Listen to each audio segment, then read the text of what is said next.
Laguna Beach, California. If the 2018 Karma Revero was a typical car with a typical story, its arrival would elicit the exact amount of attention that a mild mid-cycle facelift deserves. But there's nothing typical about the car formerly known as the Fisker Karma. The automaker's backstory is short but convoluted. The quick version is that Fisker went bankrupt in 2013 following a series of battery-related issues, including several incidents of uncontrolled external combustion, with founder Henrik Fisker resigning from the company shortly before the filing. Several months later, Fisker's assets were bought at auction by Chinese supplier Wangxiang Group, which also acquired Fisker's bankrupt battery supplier, A123 Systems. Rechristened as Karma Automotive, its first goal was always to restart production of the now eponymous hybrid Grand Tourer. Job 1 was to make a decision on the production side. Fisker contracted Finland's Valmet Automotive, which is perhaps best known for assembling the first two generations of Porsche's Boxster as well as the first generation Cayman. But the new management ultimately opted to bring manufacturing in-house and set up a factory close to their Southern California headquarters in the industrial inland suburb of Moreno Valley, roughly 60 miles east of Los Angeles. It is the first. With a fairly long list of issues to tackle before relaunching the car, engineers focused on the most important ones. It helped that Fisker's striking sheet metal aged particularly well and could be left alone, especially given that many would-be customers had never seen the Karma/Revero before.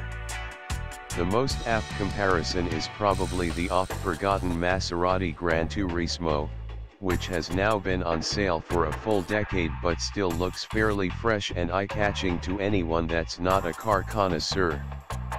Interior design was left alone as well. Updates were focused on improving fit and finish, as well as offering better interior colors. In addition to the two tan schemes, there's a full black, red and black, black and orange, and full brown to choose from. Carbon fiber trim comes with the black and red interiors, while the other four receive wood trim. The most significant change inside is the all-new Infotainment System, which is an in-house design. Controlled either via touchscreen or with steering wheel-mounted paddles, it is fast, intuitive, and easy to use. The performance-related complaints levied at Fisker's old system would be decidedly out of place. Sounds broadcast by the system come from a 275-watt stereo that splits power between 8 speakers, and the Revero retains the Karma's original powertrain, a combination of twin electric motors mated to a 2.0-liter turbo 4 that can serve as a parallel power source or range extender. Outputs are the same as well, a combined 403 HP and 981 lb-ft for the motors and 235 HP for the engine. Karma did not specify an engine torque figure. Battery-only range remains at around 50 miles, and charging still takes about 10 hours at 16 amps and 6 hours at 32 amps, but the car now comes with support for DC quick charging as well. This can get the batteries back up to 80%, 40 miles, in 24 minutes. Additionally, the solar roof also now charges the battery, though it can only provide around 3 miles of extra range over the course of day. Despite unchanged motivating hardware, Karma claims the car is quicker than before thanks to new software and electronics.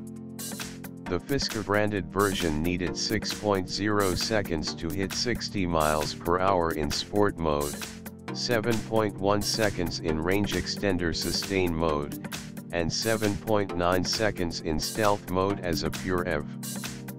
Karma claims times of 5.4 seconds, 7.2 seconds, and 6.9 seconds, respectively better, but still slow by modern standards.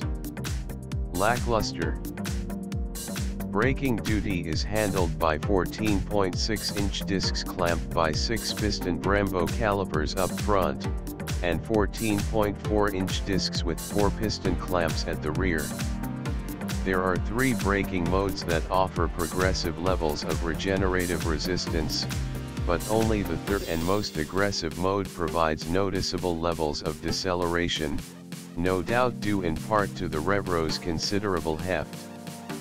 It's not terribly keen to slow down with light application of the pedal, either. Fortunately, brake pressure and pedal feel are fairly progressive, and there's nothing here that should throw an attentive driver off in the direction of too much braking or not enough. Although the Revero is fitted with large wheels shod in performance-oriented Goodyear Eagle Rubber 265/35R22 front and 285/35R22 rear, tire noise was minimal and the ride was smooth and luxurious, even on rougher stretches of pavement. Wind noise was excessive, however, with far too much entering through the side windows. Possibly due to a poor seal, this may have been limited to the early build car I drove, as one of the Karma executives that rode shotgun with me noted that he didn't experience the same levels of wind noise in the car he occupied prior. Another niggle.